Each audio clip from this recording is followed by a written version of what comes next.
Yo everybody, and welcome back to another episode of Let's Play Steins Gate Zero. Last episode we had a sexy naked fight between, well, naked Suzuha and leather-clad, I've already forgotten her name.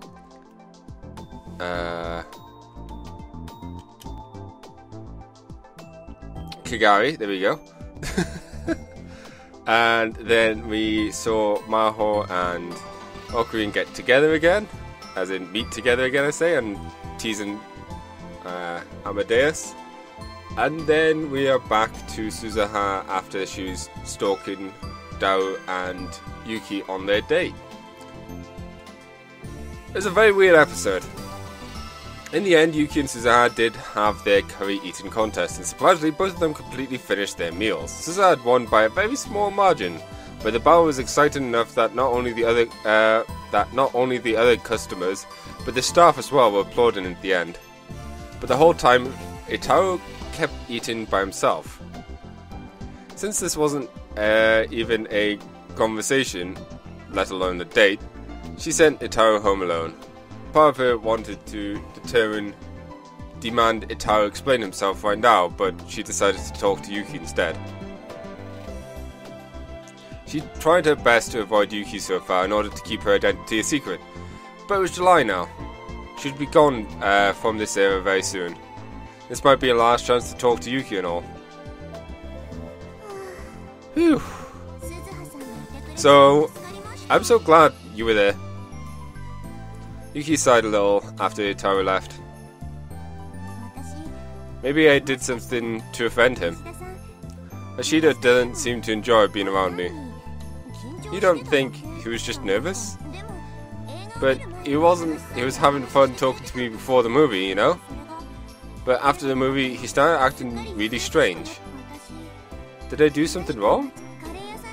I asked him to take me to the curry place, but since he was acting like that the whole time, I wasn't even sure what to do. And so since you happened to be there, I turned to you for help. What had happened inside the theatre? Suzuha hadn't followed them inside. She spent about 2 hours killing time outside. Hey, why do you like my brother? Huh? I mean, maybe I shouldn't ask this, but he's not exactly a lady killer. What do you think about your brother? Me? Do you like him? Hate him? You like him, right? I can tell by watching you. Well, sure. There was parts of him she didn't like, but of course she loved her dad. Wait, why are you talking about me? So what about you? I still don't really know if I like him or not. I see. Not only had Itaru not told Yuki he liked her, this was still their first date, and they hadn't spoken that much before either. She hadn't really reached the point where she saw him as a member of the opposite sex. For almost a year, Suzuha had stayed with him, and she, Mario and Ferris had done everything they could to get the two of them together. But there hadn't been any real progress. Suzuha felt uneasy when she thought about the future. Maybe her dad wouldn't be her dad anymore. Maybe her mom won't be her mom anymore. Her dad and mom won't be together. She imagined that future. I don't want that. She looked straight into Yuki's eyes. I'm going to be leaving soon. What? I'm moving someplace far away. Really? I don't think I'll be back. And I'm worried about my brother. So Yuki, I know this is a weird thing for me to ask. And then she bowed deeply. Please take care of Itaru Hashida.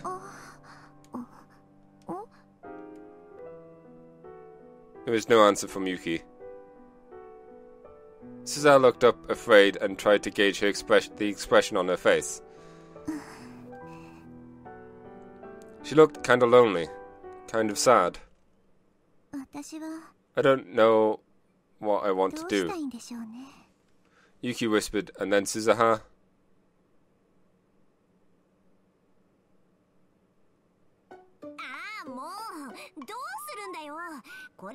Wait, how? Why did it end like that? Oh jeez. What are you going to do? Everything's almost finished, even though it's never even started. As soon as she got back to the lab, she yelled at her useless father. Oh, Suzuha, I'm sorry. The Shida family is doomed. Stop sitting there feeling sorry for yourself. This isn't funny. Start by explaining why you're acting that way today. You looked so excited when you left this morning, and Mom said you were normal until halfway through the movie. Yeah? So what the hell happened? Well, you see, listen to this. You know how movie theaters seats are cramped, right? So I tried to sit as far to the edge as I could so I didn't get in Ashima Amanishi's way. And then I heard this crack and the seat almost broke. What? And then I started to support myself, so I grabbed the armrest. But that wasn't an armrest. It was Amanishi's hand. Yeah. I didn't say anything about that.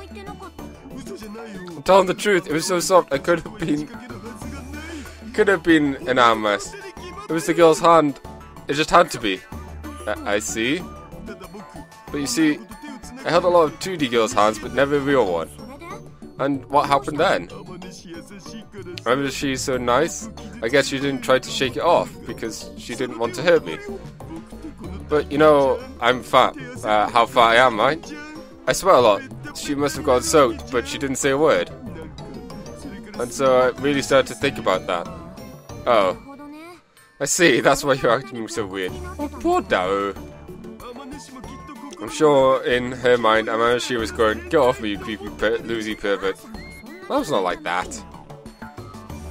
In fact, from the way she was acting, she probably thought she'd upset him somehow. The problem was what she said.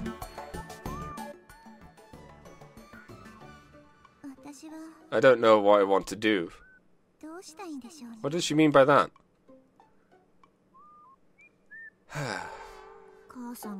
I don't know what Mom's thinking. Suzanne, let's give up on Mom and you can live with me. Not making any sense. How am I supposed to be born? That's impossible. How come you're not even trying? Even if things look bad, you still have to keep going. She grabbed her father by the collar and shook him. If you don't... She remembered how sad Yuki looked when they'd said goodbye. Otherwise, something awful will happen. Yeah? Suzuha was starting to wonder how about leaving, especially now that she had even more to worry about. Maybe I shouldn't have talked to Yuki after all. She realized again how powerless she was, being from the future. And back to Okabe. The Golden Brain Science Comprehensive Research Organization Japanese office room in Wako City hadn't changed a bit in 6 months. Oh, that's such a mouthful. It was still far from being what it needed to be, and still almost completely empty. There were rows and rows of empty desks. The amount of dust on the table had perhaps increased. After Dr. Linskin had left, it probably remained unused. Sorry to call you out like this, Taro. Oh, it's fine. Dr. Linskin had told me he wanted to update the Amadeus app to the latest version, so I'd come to his office after class. Maho had connected my phone to a PC and begun the process. He said it would only take 10 minutes, so I was sitting around and waiting. By the way, Lintaro, I know we discussed this before, but would you seriously consider being an exchange student? Huh? If it doesn't bother you, I'll be willing to write a recommendation letter. Of course, you would need to pass the test and the interviews. I frantically straightened my posture. That's a very tempting offer, but I don't think I've got the academic talent for it yet. My goal is to go to Victor Condira, and so I don't really want to screw it up. And so I was planning on really buckling down and studying for at least another year. Dr. Leanskin pressed his lips as he tried to stammer out an explanation. But soon? Okay. He patted me on the shoulder and smiled. I knew you were a very thoughtful young man. Really? No one's ever told me that before. Saying it was one thing, but maybe I was just a coward. There were times where I needed the courage to move forward without being afraid of failure. Where you need to move forward. Wait. There were times when you needed the courage to move forward without being afraid of failure. Now was one of these times? So you try for it next year then? Yes, maybe. Had I missed my chance? Would Dr. Leanskin wait until next year? I started to get nervous. It's not good to obsess over things too much.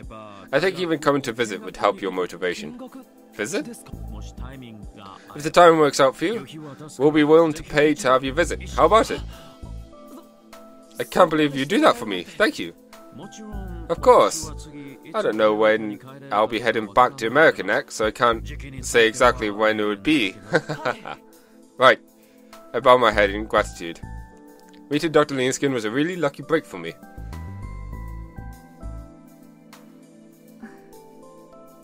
By chance, my eyes met Maho's.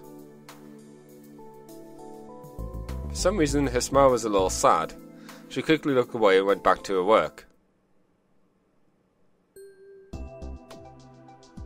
Maho was staying in a business hotel a few stops down from Marco C. She said she had deliberately avoided staying at the same hotel as last time. Made sense. It's not quite as convenient though. You know, why not clean up a little? She hadn't spent that much time in Japan and it was already a mess. Clean up? I've got everything laid out in the most efficient manner of my use. Which meant she was refusing the hotel's cleaning service. No, that's why you've never getting a boyfriend, right? I could hear Chrisu from her phone. She was annoyed. After the phone app, I left Amadeus running. Nobody asked you. Any normal person would be embarrassed to invite someone over into a room like this. Well, cleaning wasn't a speciality of mine either. It wouldn't be right for me to give too much of a hard time. So, what do you want to talk about? I came to Maho's hotel because she said she wanted to talk to me about something. I wouldn't have minded talking about it in the office, but she insisted on speaking alone and in her hotel room. I knew she didn't mean anything by it. After knowing her for half a year, I knew she wasn't the type. Oh, cancel the happy-go-lucky music. Here comes the serious stuff. Maho looked like she was having trouble finding the words she wanted to say. You still haven't told me the truth about what happened to Chrisu. I quickly shut down the Amadeus app. And I want to ask you about the time machine, too. The time machine? You're the one who said that Chrisu was involved in Dr. Nakabachi's paper. Was she really working on a time machine? How should I answer that? Last time, she'd been trying to decrypt Chris's laptop. I was willing to tell her what I'd experienced in order to get her to stop. In the end, I'd lost the chance though. But things were different now. Chris's laptop was gone. There was no reason to bring it up anymore.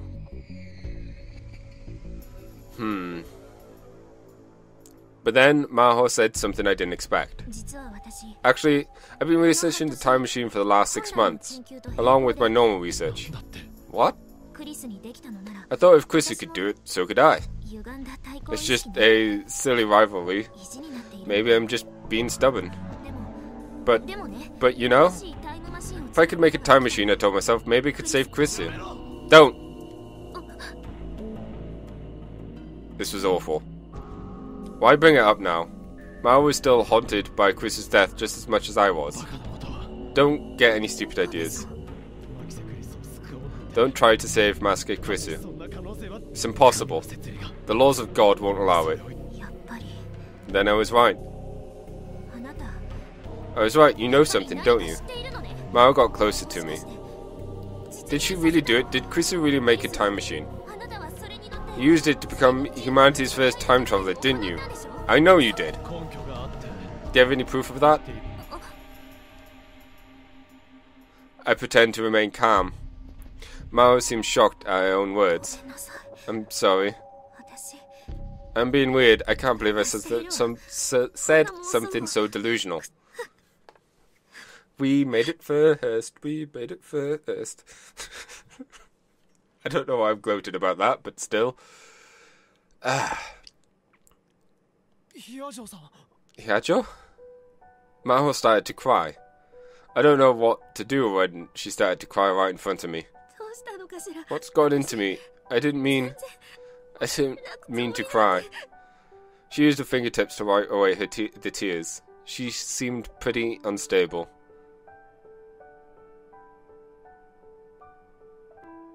I could sense a lot more fragility than I'd seen before.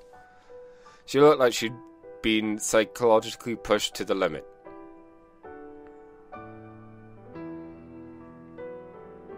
All the things she experienced must have taken a toll on her. When we talked on video chat, I hadn't seen any signs of that at all. Should I tell her? It might be worth doing it.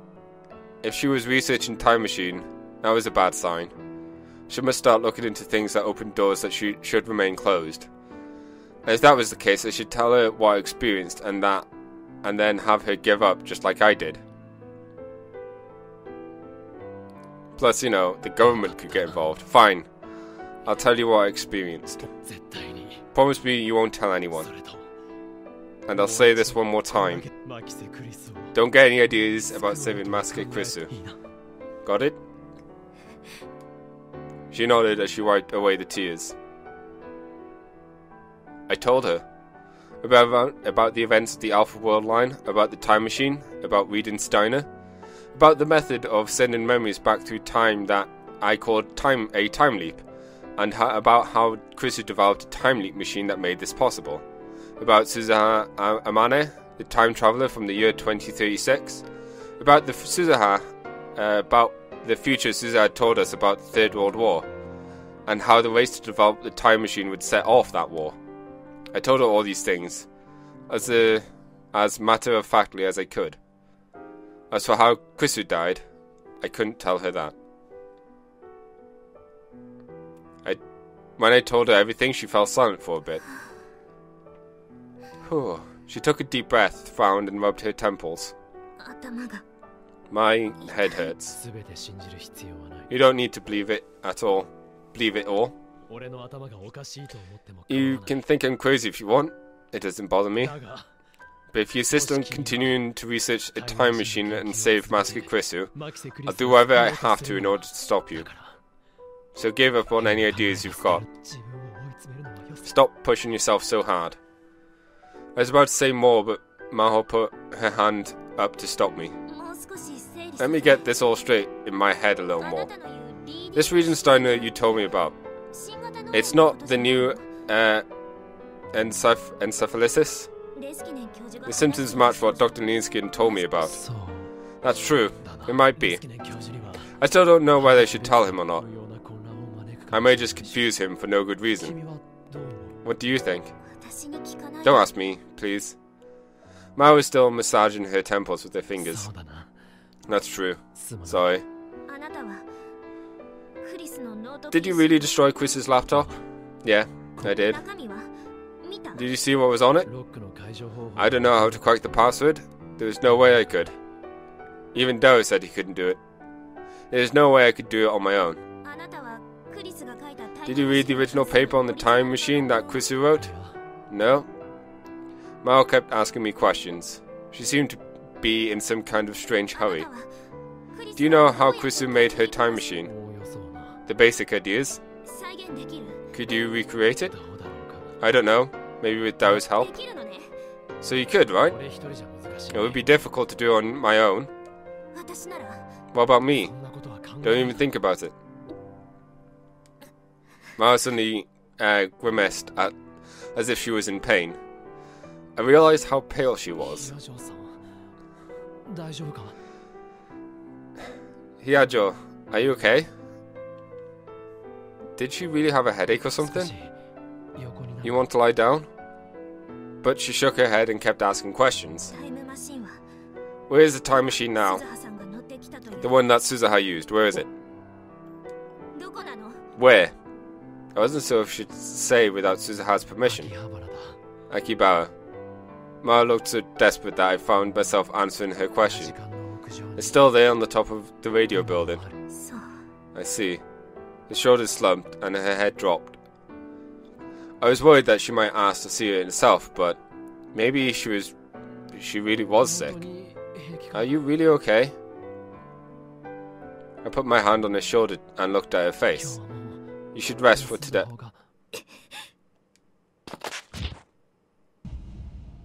There was no warning at all. Maho's tiny body slammed into me. The force was enough to push me back to the wall. Why are you... Before I knew it, what was happening, her arm was against my throat. She was using the bone of her arm to put pressure on my windpipe. I couldn't breathe or speak. She's taking my phone. I twisted my body and tried to resist, still clueless as to what was going on. Then she used the other hand to grab my hand and slam it back into the wall. Her strength was incredible. I was a lot bigger than she was, but I couldn't escape her grasp. I'm sorry, Okabe. Her voice was very dark and very cold. And suddenly, she moaned again, and her face twisted in pain. My head feels like it's about to explode. She was crying again. Why? Why did you tell me? You shouldn't have said anything. I couldn't escape. I grabbed onto her long hair and tried to pull her away, but she didn't move at all. It was as if she felt no pain. My phone had been vibrating in my pocket for a while now. I desperately grabbed for it. Oh. She didn't grab it. Please answer, Kurisu. Okabe? I was blacking out. Was I going to die here? Without even knowing why Maho was trying to kill me? But the whole time she was strangling me, Maho looked like she was in so much pain. And wait, was she still crying? Before I could figure out if her tears were real or an act, I passed out. When I woke up, my throat hurt. I tried to cover my mouth with my hands, but something was keeping them from moving. I opened my eyes and saw I was sitting in some kind of chair with my head facing downward. I slowly raised my head. My hands were tied in the armrests with zip ties. When I tried to break out, the ties dug into my skin and hurt very badly. I tried looking around.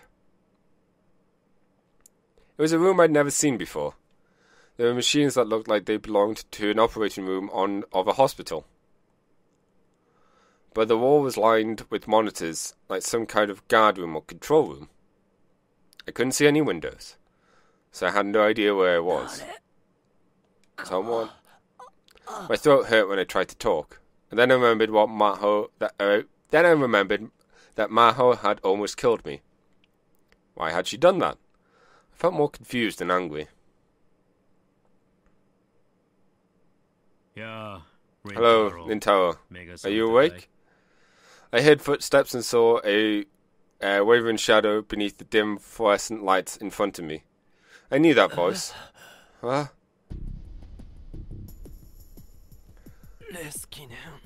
Linskin? How do you feel? If you're thirsty, I can get you some water. When I looked again, I saw he wasn't alone. There were several men behind him in black suits. They were looking at me without saying a word. All of them holding guns. They looked like MIB and reminded me of the foreigners I'd almost run into Dao's shop 6 months ago. Or was it the same group? What's going on here? There were a lot of things I wanted to ask. But more than anything, I wanted to know why Dr. Leanskin wasn't helping me. Of course, the first thing that came to mind was the obvious answer. It was Dr. Leanskin who put me here and Maho had captured me under his orders. But I didn't want to think about that. Where are we? So, all I could ask was a stupid question like that. I was right. You truly are a treasure trove of information. Right now, you're as valuable as the President of the United States. He didn't answer me, but he showed me a self-satisfied smile. I could feel alarm bells going off in my head. I was getting more suspicious of Dr. Leanskin. No duh! Am I imprisoned here? It'd be more accurate to say you're under our protection. Once your value becomes clear, there will be a lot of people coming after you. Did you order this, Dr. Leanskin? That's right, I made the decision. After hearing about your information from Maho, where's Hyojo? Resting in her hotel room, I'd imagine. Did Hyojo become my friend in order to extract information from me? That wasn't her original intent. In the end, that's how it ended up, though. And you, too? Were you nice to me because you were after something? Just who are you? Now, please calm down. I've told you before, haven't I? A scientist will remain calm at all times. Experiment is only allowed when the experiment is a success. Excitement. That makes sense, not experiment. Instead of feeling calm, Dr. Leanskin's attitude was pissing me off. I felt betrayed. There was rage, frustration, sorrow, and a lot of other feelings all mixed together as I gritted my teeth. Dr. Leanskin ignored me and gave a brief order in English to the other men, then left the room. Oh, they left the room. Only Dr. Leanskin and I remained. Now then, Nintaro, I'll tell you about my other job. Your other job? It was then I remembered the other world line that I'd been sent to. Shin Moyama had told me that American organization had demanded that I be turned over. Are you with the CIA, the NCS? But Dr. Leanskin only chuckled. Don't compare me to those idiots. They're just a bunch of useless government employees.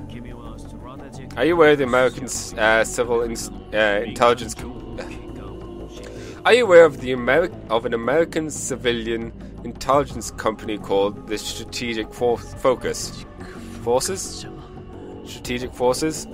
I heard of them before on a conspiracy theory site that the old me used to read all the time.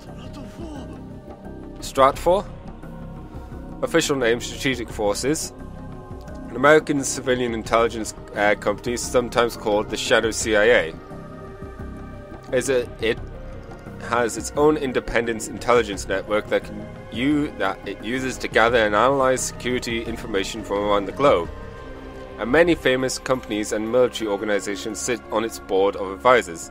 They are a for-profit company which completely different ideals and policies from groups like Anonymous, who crack classified information, or WikiLeaks, which publishes public interest information from whistleblowers. There's a real information blockade company named Strategic Forecasting Inc., based out of Texas. This company bears no relationship whatsoever with Strategic Force. I like how they put that in just to, this is not a parody like Seren is. This has nothing to do with these guys. I remember reading about that they acquired top secret information on Russian ballistic missiles that even the CIA couldn't get, and then sold it. The result was the destruction of the CIA's reputation. At the same time, the total reorganization of Russia's military strategy. I had even heard rumors that during the Gulf and Iraq wars, they obtained information about the warring countries faster than anyone and spread it as needed. The world's government supposedly called them the Shadow CIA. You work for Stratford? But I thought you were the chief researcher at Brown Science Institute. That's my real job, of course. By the way, I often run into people who tell me the exact same thing. They tell me that humans are just monkeys that murder each other. The human brain and the development of the neural complex are what gives rise to crazy religions and crazy ambition. And that's why we wage wars. But every time I hear that, I think to myself, that's stupid. It's nonsense. Who could believe something so silly? So, why do humans fight all these useless wars then? Do you know, Nintao? It's because of information. All human beings are part of a certain community, certain colony if you will. Each individual thinks he's acting on his own, but in fact, all our brains are connected by the information distributed by our community. And thus, we are forced to live as members of a herd whether we like it or not. Let me give you an example. Well, as examples go, if it's not the best, but... The worst massacre in history, which was carried out by a certain European country, did not take place during the dark ages of the witch trials. It was halfway through the 20th century, in a time when the atomic bomb already existed. And the country that carried it out was one of the most civilized on Earth. We leave the questions of their leaders' sanity to the historians, but... what about the people who were actually on the ground during the killing? Were they simply murderous monkeys? No, they were people, like any other you might find. Speaking of brain scientists, I'm certain that if I were to examine one of their brains, I'd find nothing wrong with them at all. But once they received the wrong information, the brains become capable of murder without remorse. The wrong information? This is our job. We are in the right, and anyone who does not obey is evil. That information. What are you trying to say? There needs to be someone who can control the information given to those fragile things we call brains. And that's the ultimate goal of the strategic forces. Focus. And I am in complete agreement of that goal, and I work as an agent for them in addition to being a brain scientist. Do you understand? I don't. This kind of this is just this is just the kind of monologue a villain gives in the movies. In the end, all you're doing is selling information for money. You said I'm a treasure trove of information, right? Who are you going to sell information on? Who are you going to sell information on the time machine to? America, China, or the war zones in Africa or the Middle East? All of them. Ninskin shrugged his shoulders and quietly laughed. It's just like nuclear weapons. Every nation needs them to act as a restraint against the others. The mad. Mutually assured destruction. Yeah, time machines aren't like nuclear weapons. No one realizes that if they've been used, the whole world might change without even the person who used it knowing. There's no way to restrain their use. The world will just keep changing and changing with no one knowing which country altered the world line or how. That's right. A time machine is a far more delicate thing than a nuclear weapon. That's why we need your power. All of you people, I should say. You called it Renin Steiner, as I recall. It seemed to have the same symptoms as the new encephalitis. That's right, Ninskin was researching the new encephalitis. Blah blah blah. Words. 2. We reached the point where we realized that the patients may be capable of detecting changes to the past. But we wanted proof. So does every intelligence agency in the world. They're desperately searching. I hated myself for not realizing the possibility sooner. I'd always had the wrong idea. I thought the reason the new I thought the reason the new encephalitis patients were being brought together was just to give them meaningless treatment. But I was naive. Too naive. Ianskin and Stratford's goal was to gather people with Wiedenstein and study them. Maho just told me about your amazing abilities. I originally just hoped to get information about Chris's successes, but instead we got information on of the new encephalitis. You are wonderful. This puts us a step ahead of the rest of the world. And why didn't you tell me about this sooner? If you had, I wouldn't have to do so many things to your friend Katsumi's brain. Because you can...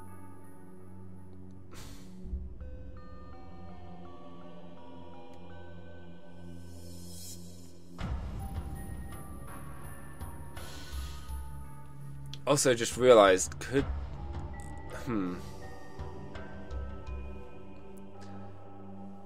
the whole premise of putting someone's memory in Maho's brain, maybe that's how she suddenly got good at what she was doing. I don't know. But that's what I think was going on with Kagari. Anyways, Katsumi. Katsumi Nasuke. Did he mean Fubuki? And I wouldn't have to use the procedure on Maho's brain either. Even Hajia? Was that why she was acting so weird? She's your assistant, right? She respected you. She looked up to you. How could you use her in a human experiment? It was necessary to acquire information that will benefit all of humanity. And there's no need to panic. Both Maho and Katsumi will survive with only minor impairments to their brain functionality. What? You're insane. For the first time, I felt hatred for and fear for the man in front of me. I couldn't believe that this was the same man I respected so much. If we investigate the brains of patients who contracted Wiedensteiner, I'm sure we'll learn more. If we can sell that in a set along with the time machines, we can maintain the military balance of power across the world. We can avoid war. Nope. I want your cooperation too. Ianskin's mannerisms hadn't changed a bit, even as he spoke of these horrifying things. He spoke of these insane things in the same manner that Maho once described as a mischievous child. You tricked me, didn't you? You approached me just because I was friends with Krisu. You tried to get information about Krisu from me. I don't think I ever tricked you. It was just a coincidence that we first met. It's true that a major reason I asked you to test Amadeus was your relation with Krisu. But it's also true that I got to know you. But it's also true that as I got to know you, I really did take an interest in you. I still wish you could be my assistant. But that's a separate matter. Remember what I said? You're as valuable as the President of the United States himself right now. I need to prioritize the company's work over my private feelings. For the sake of humanity's future peace. I'm sorry, Lintao, but at the same time, I'm excited. I can't wait to see all the information you possess. Go to hell. I'm going to take a copy of your memory data. Your memories are going to be used in Amadeus' system? Interesting idea, right? That way, even if you die in an unfortunate accident, your memories will remain. That's gonna be a lot of data. Oh, don't worry. I'm not interested in killing you. Humans have far weaker security than Amadeus. Once they taste pain, they gradually share information to escape it. Their security, when it comes to keeping secrets, is practically non-existent. Torture doesn't work on Amadeus, which means you will be far more difficult to deal.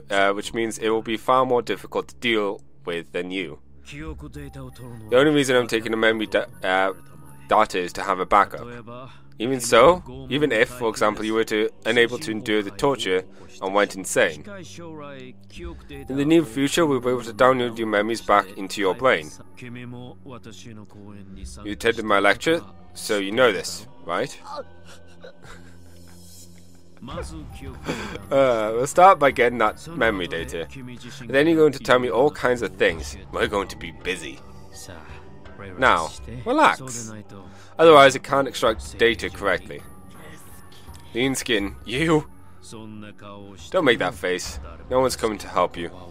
This place is under Stratford control. No one knows about it but us. No one. I was too stunned to think. There was nowhere to run. My knees shook in terror as I imagined what was about to happen to me. Maybe it would have been better to die. And then I felt sick as I remembered that I was fated not to die until 2025. If no amount of torture would kill me, this was literally hell.